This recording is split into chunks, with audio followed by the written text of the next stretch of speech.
Good morning, good morning, good morning. Welcome to Get Rich 101. I'm your host, Sekou Wrights, and there is your co-host for today. Hey. So I know you were trying to catch me while I was doing something just now. What I was doing was I was looking at these photos that Fee took of me and her cat. I was like, oh my God, look at all these photos. so very funny photos. I try to show them to the audience. I have to show them to because they're really funny. But before I get confused, let me finish what I'm saying. So shout out to shout out to New Thought Media Network for giving me the space and the power to do this show for as long as I have. And just a reminder that we are telling you what we know from our experience, but we invite you to acknowledge what we know and add your own facts to it. Add your own facts to it. Ashe. Okay. So I'm scared not to go right into it because I remember what happened last time. we talked about everything else. It was a great show. It was a great show. It was definitely what I needed. I wanted to give the people what they came here for. So let's talk about money. Let's talk about money. I hear Nelson in the background. Yes, Nelson is wilding out. He was right here. He was right here, right next to me until just now. But anyway, it's funny. It's funny. Yeah. All right. So where we gonna start? Where we going today? Well, I want to start where we began. Because you mentioned on the show recently that we need to talk about this on Wednesday. What I was talking about that day was you have to do it for the children. Yes. And you started talking about how your kids want a car. Yes. Like, a car? You need his money. You need his money. And so I really want to talk about that because it made me realize that children need a way through, that you need to do it for them. Because honestly, there's this woman has a young child, and I've been trying to get the young child to do something. I'm like, come on, you can do it, you can do it, you can do it, you know. And she hasn't been doing anything. I'm just like, oh man. But now I realize that I have to do it for her. I do it for her and just let it grow and grow and grow. And then one day when she's ready, be like, here you go. Right. Right. So, yeah. Well, let me start with a story. Mm-hmm. So last year, I have twin girls. If folks don't know, I have twin girls. They will be 18 next month. Wow. Which is 18. Like mind blown, right? Mind blown. Right. They're seniors in college, in high school, getting ready to go to college. Wow. In August. It's amazing to me. So last year, I'm doing my best to keep them out of banks. Out of banks. Right. The big banks. When they were in the third grade, the school that they went to had financial literacy, and they started teaching the children financial literacy in the third grade. They went to a community bank and opened accounts for the children. The parents had to sign off on it, and they had passport accounts. You remember you had a little passport, and then you would go in. Oh, I should have. I had little passport books. Mm. And whenever you do a transaction, it will be reflected in your book. Okay. So they still have that. You have that up until the age of 18. Mm. So last year, what would happen is they would have money days at school, and they would bring in money, and then the money would be deposited for them in their accounts. This is in the third grade. Wow. So they're probably 8, 9 years old, something like that. So they were familiar with the bank environment. They were familiar with how to make a deposit. So they had some knowledge of this at a very young age. Right. Very young. But it didn't really mean much for them. Right. So last year, a couple of years ago, I opened up a credit union account for them. And it's attached to me. And that is where I do all my transactions with them. So they get their allowance, I put it in their account. If they need money, I put it in the account, all of that. So last year I told them, listen, we need to up your savings game. Right. Because everything is just going out. And they're not saving anything. Right. So last year I told them, because they have a checking and a savings account, that I'm going to put money into their savings account, a little bit, like $1 a week.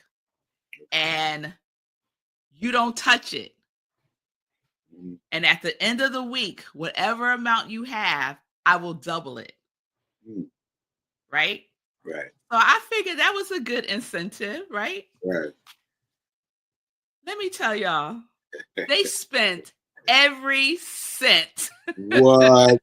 They spent every cent. When the end of the year came, oh no, they might have had a quarter. Oh no. Right? So I asked them, why would you spend all of the money when you knew at the end of the year, whatever I have in there, it's going to double? Right. They look at me like I got two heads. So it means nothing to them. Right. Now they do have stocks because when we first started Sekou talking about stocks. Yeah. And every time they would want something big, I would say, well, you need to have some stock in that. So they would purchase stock. Right. So they do have, a little bit of stock. Will they purchase it and purchase stock? Like they want something big, they buy stock and the thing? Yeah. So like, for example, back in 2021 or so, 2022, Zola was fascinated with Teslas. Every time she saw a Tesla, she was like, I want a Tesla. I want a Tesla. Yeah. There ain't no way I'm going to get this girl a Tesla. But since you so into it, let's get some stock in it. Right? And Aria loves Converse. Wonderful. So you go find out about Converse and we'll get some stock in Converse. What she found out was that Nike owns Converse. Wow. Who knew that? Who knew, right? So, but still, doesn't really register, right? They got it. Doesn't really mean much to them. So now the conversation is cars, because they're going to be 18. They're going to graduate from high school. And what do you get when you graduate from high school and you're going to college? A car. Your parents buy you a car, right? Now, my mother did not buy me a car when I graduated from high school, nor did anyone in my whole family get a car when they graduated from high school. Never mind, I didn't know how to drive. And right now, neither do they. So Zola wants a car. She has picked out the car and everything. And Aria doesn't necessarily want a car. Aria wants to be driven. So she doesn't want a car. She wants to be driven. Okay. All right. So this is what they want. So I told them, well, for your 18th birthday, this is what you're going to get. You're going to get a Roth IRA. Right. And they're like, a what? And I told them what it was. And I said, if we put money into a Roth IRA from the time you're 18 to around 26, 28, you don't have to put anything else in. And then by the time you're 59 or whatever, you'll have $1 million. Right. So that's what we're going to do. Right. Are they excited about this? No. They know they are not excited about it. They're funding it themselves because they have savings from when they were in the 3rd grade. So that's the plan. So yes, we have to do it for our children, because for them it's about instant gratification, especially for children who are coming up now. Yeah. Everything is instant gratification. It is like, why can't I have it now? Right. And a lot of parents of children of this generation contributed to that. I confess, I have contributed to this idea that I can have it right now. Right. They ask me for something and I will make a way to make it happen. Yeah. Now that's not necessarily good. I'm not saying it's bad either, but so I'm a co-creator in the way that they a co-conspirator in the way that they regard money. Yeah. You know? Yeah. I was thinking about that as you were talking, and they're cusping now from high school to college, right? And I've told this story a few times here on the show, but I received a payment of stocks from my grandmother in college. Now that's what I forgot to tell people, that I was in college. I was in college. Now, I'm not no freshman. I was already in college, and you would think that at that time period, I would be like, oh, money. Let me keep this aside. Let me hold it aside. How much of that money did I save? Zero. Zero. Big fat goose egg. I held that back, zero. And you know what? My thinking was, I'm going to spend money on this album because this album is going to blow up. This album is going to blow up, and I'll be a millionaire in seconds once this album comes out, right? And so I spent all the money on the album, and that album is still sitting around the house. Like, it did not make a difference in my life. But if I had saved that amount, if I had saved the amount of, what did she give me? She gave me IBM stock. She gave me IBM stock. If I had just saved it, if any one of them had come to me and said, "Hey, Sekou, you need to leave this alone," right? But would you have listened to them? No, I probably wouldn't have listened. But at least I would have that memory. Memory kicking around. But I might have saved like $100 or something small. But I didn't save anything. But now that amount would be worth, I shake my head when I think about it. That would be worth $1.5 million. I would have $1.5 million just from sitting there, just from letting it sit, And so I have to emphasize to everybody out here listening, do not put it in your children's hands. Do not. And time matters. Time, in this instance, when we talk about how money compounds, time matters. The younger you start, the more time you're giving your money to grow, to compound, right? Yes.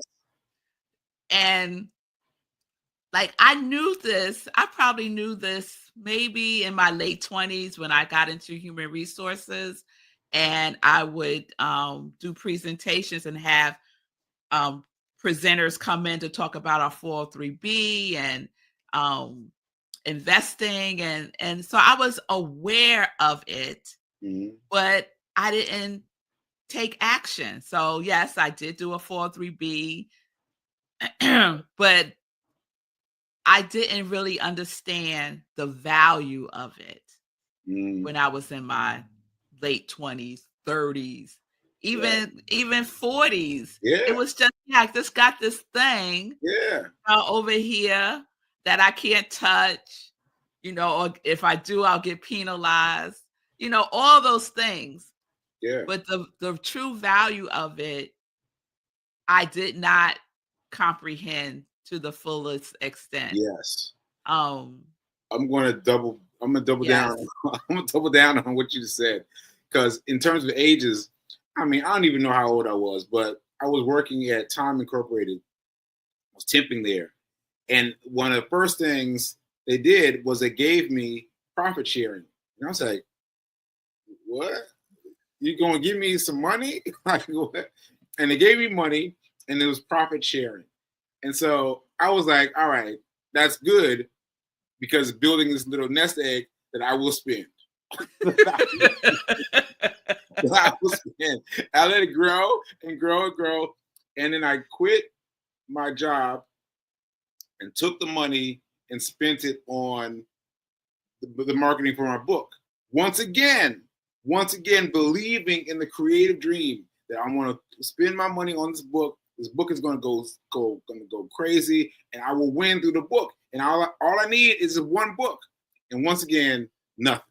Once again, nothing. And so you have to. So this is past college. This is past, into the working age, like all the things. But emotion. Oh, what's the quote? That money is about emotion, not about math and science. Not about math. So it's not about, you don't think about it in terms of plus signs, and you should, but you think about it in terms of emotionality. Like, how do you feel about money?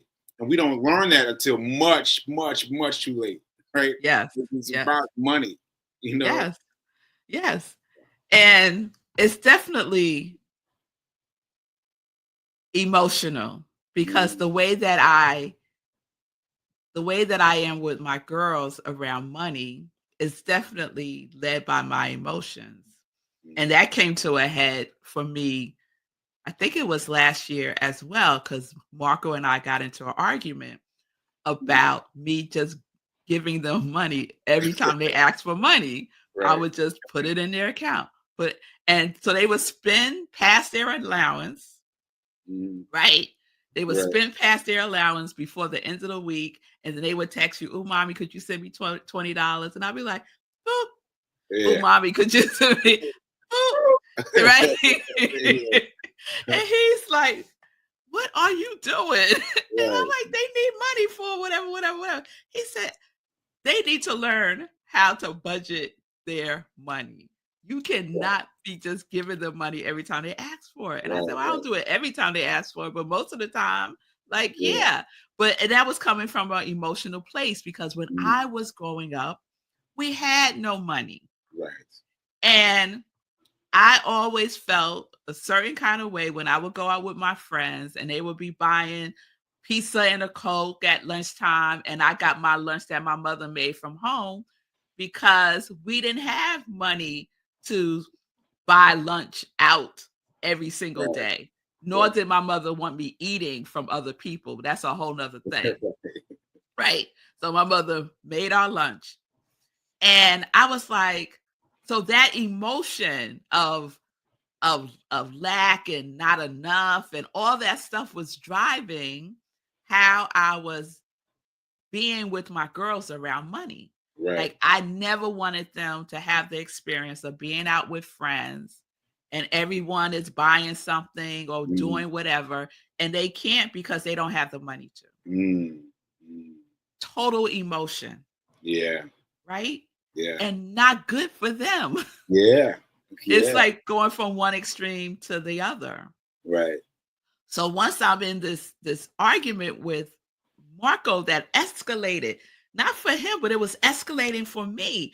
I had to say, "Okay, honey, wait a minute. This is about something else." Right. Because I am so upset. It cannot be about me just giving the girls money. Right. There has to be more to it than that. So I was like, let's just take a pause before I say something that I regret. Right. That has nothing to do with you. Let me get myself together and figure out what this is all about. And that's what I did. And that's what it was. When I peeled it all the way back, that feeling, right? All the way back, all the way back, all the way back. It landed me in my childhood. And that feeling of not having enough. Like, first of all, congrats for being able to do that, for being able to say, time out, time out, time out, and then be able to go within and to find that answer. Like, that's grade A. That's grade A. You know what I'm saying? Like, that is really dope. That's really dope. Well, normally, whatever we're really upset about, whatever's happening and we get upset about it, it's usually not the thing that we're upset about. Right. It usually is not that. So we can put a pause and see what it really is about and get curious about it. You know, that's why relationships are so important. And so our relationship with money is important. Right. So that emotion that we feel about money is also part of our narrative that usually starts when we're children. Okay. So tell us what you did with the money, like for your twins. Did you get them at Roth IRA? What did you do? Oh, so they're turning 18. So when I went to see our financial advisor, wealth manager, Chris Bygrave. Yes. I told him. Who works at Charles Schwab. Who works at Charles Schwab. Reminding everyone, go to Charles Schwab. Go to Charles Schwab. So when I went to see him, I told him about the girls and what I wanted to do for them because I thought I could do it right then. And he said, no, they have to be 18. So they have a different, before Charles Schwab, I was with TD Ameritrade. Ameritrade, yeah. Right. And so when I was with them, they have, it's like a custodial investment account. Okay. So it's their account, but it's under me because you have to be 18. Okay. So once they turn 18, I'll open up the Roth IRA with Charles Schwab.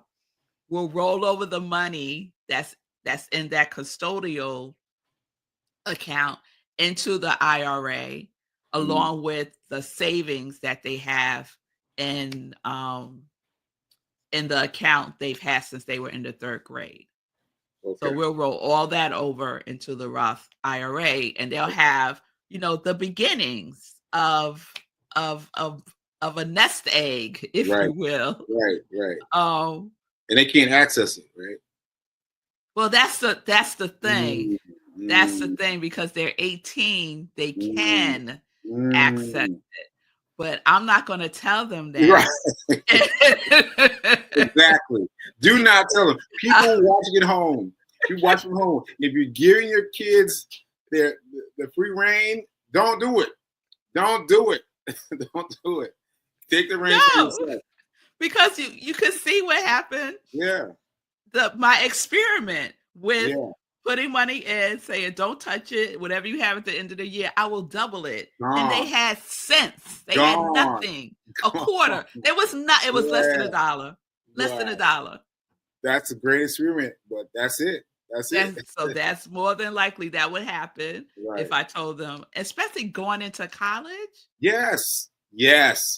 Going into college, all the things to spend money on, all the people you want to spend money on, all those things, and all the dreams for me, all the dreams of blowing up.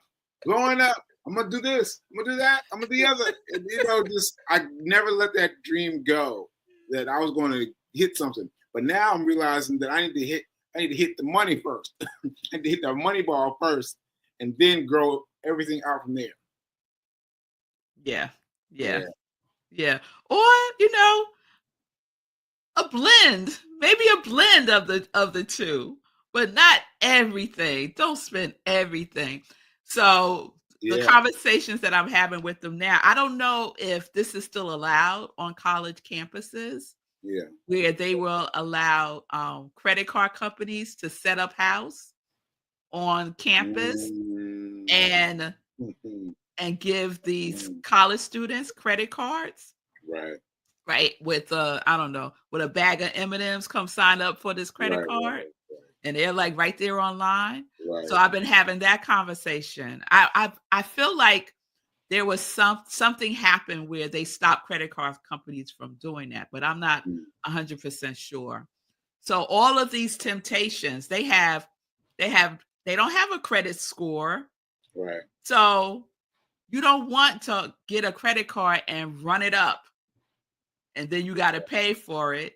Yeah. And then what? Your credit score is in the before you are even 21 years old. I remember me getting my first credit card. Well, my first credit card that I was responsible for.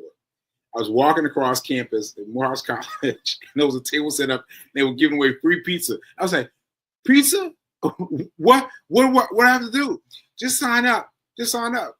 And I was like, "Yep, I did it." And I went immediately and spent the money on something. I immediately was spending on something. It was up to the limit. I was like, "Oh well, it's up to the limit. Nah, whatever."